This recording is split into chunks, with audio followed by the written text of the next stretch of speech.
Bismillah walhamdulillah wassalatu wassalam ala rasulillah wa ala ali bayti الطيبين الطاهرين وعلى أصحابه بجهدهم قام هذا الدين رضي الله عنهم أجمعين.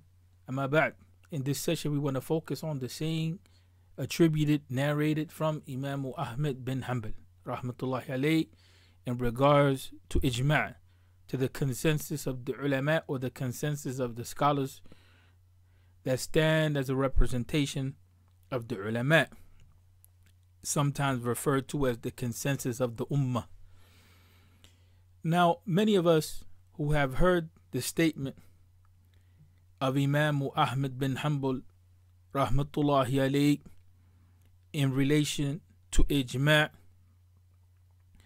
have heard a statement to such effect that anyone who claims Ijma' indeed is guilty of a lie. In a rough translation, it stands as that. So the question to be dealt with, the issue to be resolved, is whether Imam Ahmad bin Hanbal denied the possibility of Ijma'. Did he deny Ijma' or consensus as a whole? Did he restrict Ijma'? Now, what we gain from this inquiry is an understanding. And that understanding is this: that the student of knowledge must learn how to work with the tradition of the ulama. It's not on every occasion that what we read is easily understood, although the language of that which we read by may be clear. When we look at the saying of Imam Ibn Taymiyyah rahimahullah in relationship to the Ijma' as understood by Imam Ahmad bin Hanbal rahmatullahi alayhi, we have a different insight from the statement which is commonly related as being that of Imam Ahmad bin Hanbal rahmatullahi alayhi. Imam Ibn Taymiyyah rahimahullah, he holds that Imam Ahmad rahmatullahi alayhi for the most part accepted Ijma' as an evidence, especially that of the companions, and then he says possibly their followers, or of the first three generations. Now that too, for those who have inquired further, is something which is commonly known. But the next level of knowledge is something which is not widely expressed, and so what ends up being the case is that we have an understanding of Ijma' in light of the saying of Imam Ahmad bin Hanbal, which is erroneous. Shaykh al-Islam Ibn Taymiyyah rahmatullahi alayhi, he says that Imam Ahmad did not reject Ijma' but took to task the claim of Ijma', meaning that it is a matter that needs to be investigated. What was the context?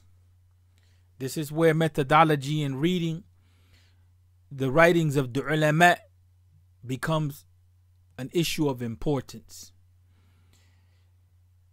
And this is why taking knowledge from the ulama and being humble and coming to an understanding of what they're saying before coming to a conclusion becomes a priority. He did not reject Ijma' but took those to task who claimed Ijma', because in his time period the Ijma' was, as a concept, was being used to go against matters of the Sunnah. So he especially was critical of those who claimed Ijma', even though, and I hate to use this term, but they deviated after the time of the companions.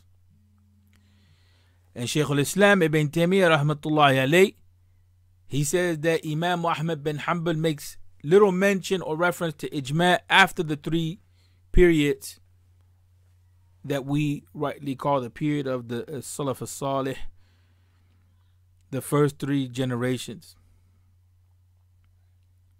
And we know that after the first 2 generations, the companions and the Tabi'un, especially towards the end of the Tabi'un, the period of the end of the era of the Tabi'un, we started to see changes occur in understanding more and more. So then Imam Ahmad didn't reject the ijma, but there was a contextual reality which forced him to ensure that the claim of ijma, because ijma is a position of infallibility, right? When it is claimed, when it is enacted, it is something which is infallible. No one can go against it. He was against the claim of ijma when it went against the sunnah, especially by those people who were not practicing the sunnah, or to put it in another way, from the people of bid'ah.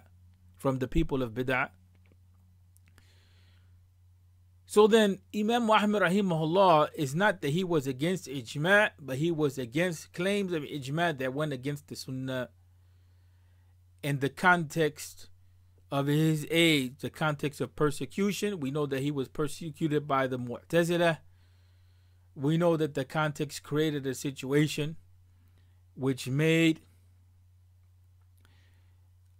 the circumstances problematic, the circumstances of life problematic.